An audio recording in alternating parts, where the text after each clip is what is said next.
Bueno, les voy a mandar la grabación de la exposición para que la tengan en la casa y puedan escucharla varias veces y así todos poder exponer. Entonces, vamos a comenzar recordando la circulación fetal. Recordar que tiene 4 shunts. El primero es en la placenta, entonces la sangre oxigenada viene de las arterias uterinas, entra por la placenta y se viene por la vena umbilical. Esta sangre oxigenada sube por la vena umbilical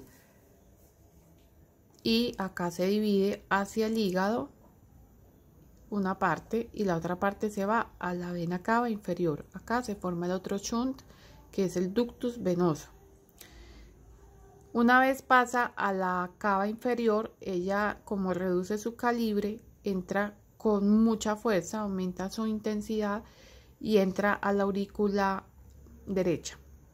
Como entra con tanta fuerza, pasa directamente por el agujero oval a la aurícula izquierda. Acá tenemos el tercer shunt, que es el foramen oval. Bueno, seguimos con la sangre oxigenada que llegó a la aurícula izquierda por medio del foramen oval, baja al ventrículo izquierdo y sube a la aorta. Cuando sube a la aorta, esta sangre oxigenada se viene para cabeza y cuello, ya que esta circulación fetal está protegiendo el cerebro, el corazón y las suprarrenales, pues que es como lo que más oxigenado debe estar. Entonces sube la sangre oxigenada para el cerebro y ya termina de bajar a los miembros inferiores. Esta sería la aorta y se bifurcan las ilíacas para darle sangre oxigenada a los miembros inferiores que necesitan menos oxígeno. Los que más necesitan, pues como ya les dije, es el corazón, el cerebro y las suprarrenales. Por otro lado está la sangre venosa. Entonces, la sangre venosa de la cabeza y el cuello bajan a la aurícula derecha, por gravedad caen al ventrículo derecho y suben por la pulmonar. Se dirige hacia los pulmones, pero como los pulmones están colapsados porque están llenos de agua, no tiene cómo pasar y se devuelve. Al devolverse, también se devuelve con mucha presión y entra por este agujero que tiene la vena cava, la arteria, la aorta, entra por este agujero formando el shunt que se llama ductus arterioso. Esta sangre desoxigenada baja y aquí donde se bifurcaba las ilíacas salen las arterias uterinas. Por estas arterias uterinas viene la sangre desoxigenada que se recogió de todo el cuerpo y se viene a la placenta para volver a hacer el intercambio de sangre. Bueno, entonces el Doppler fetal es un método no invasivo para el estudio de la circulación fetoplacentaria, cuyo objetivo es identificar fetos con riesgo de hipoxia acidosis. Es una prueba que no irradia al paciente y permite un estudio en tiempo real. Sirve para detectar anomalías vasculares, calcula el flujo de sangre por medio del efecto Doppler, que el efecto Doppler es un cambio de frecuencia que experimenta la onda de ultrasonido al reflejarse sobre un objeto en movimiento. Recordemos que las ondas de ultrasonido son ondas que son imperceptibles para el oído humano. El oído humano escucha entre 5 a entre 20 y 2000 MHz, y estas ondas pues tienen más se me olvidó, entre 20 y 20.000 MHz, y estas ondas tienen más de 20.000 MHz, por eso son imperceptibles para el oído humano. Entonces, estas ondas al reflejarse sobre un objeto en movimiento generan una imagen. Por ejemplo, la frecuencia del sonido de un carro es mayor si se está acercando a nosotros y es menor si se está alejando. Entonces, asimismo, cambia la frecuencia de la imagen que genera el sonido. Esa imagen al paso de la sangre, dependiendo de la velocidad con la que esté corriendo esa sangre. Entonces, esto depende de un ángulo. El transductor no debe ser puesto a a más de 60 grados. Debe ser usado en menos de 60 grados para poder obtener una buena señal. Si la resistencia es elevada, el punto de presión es altamente reflejado, o sea, este punto. Si la resistencia es muy fuerte, entre más resistencia haya, más va a subir este punto de acá. Y retorna, entonces él sube y empieza a bajar. Entonces, si es muy elevada, retorna, pudiendo llegar al punto cero o por debajo del punto cero, que sería pues invertido. Por el contrario, la resistencia baja permite un desplazamiento progresivo de la onda de presión y esto no tendría alteraciones, es una onda más larga. Entonces, la velocidad del flujo, esta velocidad del flujo diastólico, pues recordemos que esto es sístole y esto es diástole, entonces esta velocidad del flujo no alcanzaría el punto cero, entonces no sería patológica. Si esta velocidad de flujo diastólico llega al cero o por debajo, hablamos que es patológica. Entonces, las bases físicas. Como dijimos antes, en la ecografía vamos a usar ultrasonido, el cual emite pulsos de energía transmitidas en ondas de presión, que al pasar de un tejido a otro, esa energía se refleja, lo que da lugar a una imagen ecográfica. En el caso del flujo sanguíneo, se basa en el impacto del ultrasonido sobre los hematíes en movimiento. Las diferentes velocidades de estos hematíes las produce en el ciclo cardíaco. Entonces, el Doppler puede ser cualitativo o cuantitativo. El cualitativo es el Doppler color y muestra en color las partículas que están en movimiento, indicando la dirección del flujo, y la intensidad del color nos va a indicar la velocidad. A mayor intensidad es porque hay mayor flujo. Si el color es rojo, nos indica que las partículas se acercan al transductor, y si es azul, nos indican que esas partículas se alejan. El cuantitativo se llama Doppler espectral. Este Doppler mide la velocidad y el tiempo y se representa en la distribución de frecuencias, así como lo vimos en la imagen anterior. Está representado en una distribución de frecuencias durante el latido cardíaco, similar a las ondas que vemos en el electrocardiograma. Esto indica que hay presencia de flujo, la dirección de este y las características del flujo, que puede ser representado anterógrado o retrógrado. O sea, anterógrado quiere decir que está antes de esta línea media, de esta línea basal, y retrógrado pues que está por debajo. Bueno, hay dos tipos de flujo: el flujo continuo, que es el de las venas, y el flujo pulsátil, que es el de las arterias. Los factores que influyen en el flujo sanguíneo son la presión y la resistencia. ¿Cómo podemos medir el flujo sanguíneo? Lo podemos medir con la velocidad, con el flujo absoluto, pero este no tiene utilidad clínica, y con los índices. Hay 3 índices para el análisis del flujo. Está el índice de la sistólica diastólica. Índice es la relación entre la sístole y la diástole, pero este ya no se usa.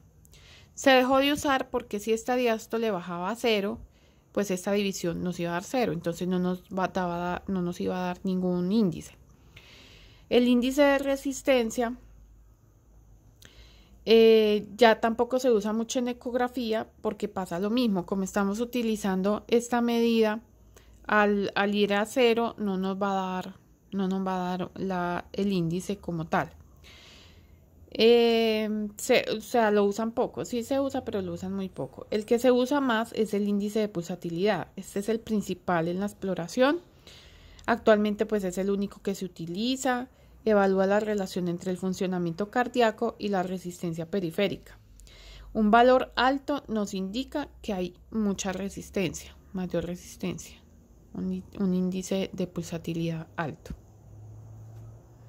Y pues también en el Doppler podemos evaluar en estas ondas si hay presencia o ausencia de algún rasgo. Por ejemplo, si hay ausencia del flujo diastólico, si hay flujo reverso o retrógrado, o si hay notch postsistólico, que el notch es después de la sístole, se hace una muesquita, así como un huequito acá, ese sería el notch, y este solamente se puede ver en la arteria umbilical, del resto sería patológico.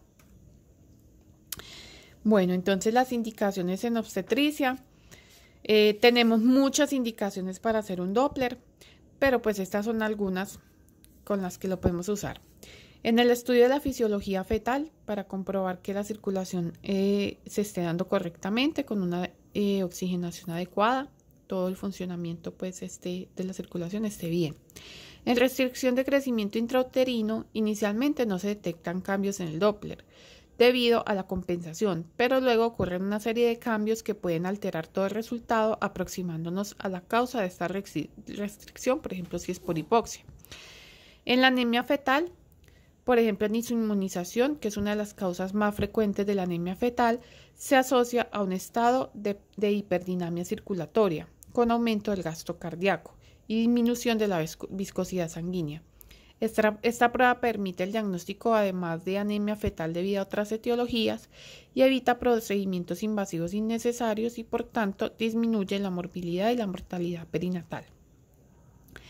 En el diagnóstico de malformaciones cardíacas fetales como la transposición de grandes vasos, la genesia de algún vaso del cordón umbilical, la comunicación, digamos que el agujero oval se cierre precozmente, la tetralogía de Fallot, bueno, todas las alteraciones que podemos encontrar en la parte cardiovascular de un feto.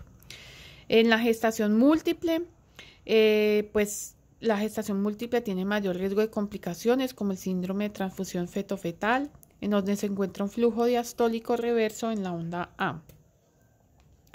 Se encuentra un flujo reverso en la onda A de la arteria umbilical o un flujo pulsátil en la vena umbilical. Hay mayor riesgo de feto pequeño, hay riesgo de preeclampsia 3 veces mayor. Si son trillizos, tienen 9 veces más riesgo de preeclampsia. Tiene riesgo de parto pretérmino, desprendimiento prematuro de placenta, de ruptura prematura de membranas. También podemos evaluar efectos de medicamentos en la circulación fetal y pues el riesgo de preeclampsia. ¿Cuáles son los vasos estudiados? Estudiamos las arterias uterinas. Entonces, esta se puede realizar por vía vaginal en el primer trimestre, ya que esto hace un acercamiento a la arteria, consiguiendo una onda de velocidad de flujo de mejor calidad. A partir de la semana 12, el útero, a partir de la semana, ay Dios mío, a partir de la semana 12, el útero asciende, asciende a la cavidad abdominal y se pueden utilizar indistintamente la vía vaginal o abdominal. Indistintamente la vía vaginal o abdominal. Y en el tercer trimestre, a partir de la semana 20, la vía abdominal es la de elección. Recordemos que estas arterias uterinas no evalúan la salud fetal, solo nos determina si un embarazo está o no con complicaciones, por lo que se usa como tamizaje para insuficiencia placentaria en pacientes de alto riesgo como primigestas, embarazo múltiple, hipertensión secundaria, nefropatía preexistente, lupus eritematoso sistémico, síndrome antifosfolípido, antecedentes de preeclampsia, de desprendimiento prematuro de placenta y de diabetes. Entonces, dentro de los hallazgos patológicos, la presencia de notch, esta muesquita, la presencia de notch una diástole temprana, también se llama así, y la alta resistencia, o sea, este pico que esté muy alto, nos indica una alta resistencia. La presencia de estos dos a partir de la semana 24 nos indica riesgo de preeclampsia, de restricción de crecimiento intrauterino y de desprendimiento prematuro de placenta. Entonces el valor predictivo de preeclampsia es del 50%, es decir, que la mitad de pacientes que tienen un flujo de la arteria uterina alterado van a tener gestaciones sin complicaciones. Otro vaso estudiado es la arteria umbilical. Como en cualquier vaso fetal, el estudio del Doppler se debe realizar en ausencia de movimientos respiratorios fetales que pueden alterar el tipo de la onda y simular ausencia de flujo diastólico. La valoración del índice de pulsatilidad es poco valorable en bradicardia o taquicardia marcadas por la interferencia en la morfología de la onda. Deben obtenerse 3 o más ondas de velocidad de flujo de similares características para la medición, con una ampliación adecuada. De esta forma estamos evaluando de forma indirecta a la placenta, porque si nosotros vemos que la arteria umbilical no puede desembocar bien, o sea, tiene una alteración acá en el flujo, es porque no está desembocando bien la sangre que está llevando a la placenta. Eso quiere decir que la placenta algo pasa, está dura, está fibrosa o tiene calcificaciones. Entonces, por eso indirectamente también estamos evaluando la placenta con la arteria umbilical. Normalmente hay una disminución cada vez mayor de la resistencia a la arteria umbilical. En el primer trimestre la encontramos así puntuda, en el segundo trimestre ya va haciendo curva y en el tercer pues ya la encontramos mucho menos puntuda. Hay disminución de la resistencia. ¿Para qué la utilizamos? Para el control del estado fetal en la restricción del crecimiento intrauterino, ya que la flujometría puede ser patológica antes que las otras pruebas de bienestar fetal. Estas se alteran pues siempre y cuando la restricción de crecimiento intrauterino sea de origen de insuficiencia placentaria, o sea un RCIU hipóxico. También se va a utilizar en el control del estado fetal en las madres con hipertensión, en gestantes con lupus, en gemelos discordantes, cuando hay oligoamnios, y pues este examen reduce la morbilidad y la mortalidad fetal. ¿Qué vamos a encontrar como hallazgos patológicos? Si un índice de pulsatilidad está mayor a 1, después de la semana 26, es altamente predictiva de resultados perinatales adversos, aumentando el riesgo si el Doppler de las arterias uterinas está alterado. La consecuencia del flujo umbilical reducido son, bueno, antes de hablar de flujo reducido, tenemos que tener claro que este pico, que es una alta resistencia, nos va a dar un flujo reducido. Mientras que cuando hay baja resistencia, que esto no sube tanto, el flujo está aumentado, va a pasar más sangre. Por eso están delgaditos, no pueden pasar tanta sangre. Entonces, esta alta resistencia lo que va a hacer es que no haya un buen flujo. Y al no haber buen flujo, pues va a haber un retardo de crecimiento, va a haber hipoxia, acidosis y muerte. También se asocia con síndromes hipertensivos maternos, particularmente con preeclampsia. En los estadios finales de los casos severos pueden encontrarse ausencia del flujo diastólico, o sea, como acá. Acá no vemos esta curva que es la diástole, está ausente, o aquí está retrógrada. Entonces, la ausencia de este flujo o que esté retrógrado tiene una elevada mortalidad perinatal. Un incremento significativo de la resistencia, o sea que este pico esté muy alto, podría predecir un sufrimiento fetal inminente, lo que es de utilidad para elegir el momento de la finalización del embarazo. Otro vaso sería la arteria cerebral media. Esta la vamos a identificar en el polígono de Willis, o el polígono que ahora se llama polígono arterial. Muestra normalmente un patrón de alta resistencia. Aquí sí vamos a encontrar estas ondas picudas y son normales. En el primer trimestre pues son más picudas que en el segundo y en el tercero. ¿Qué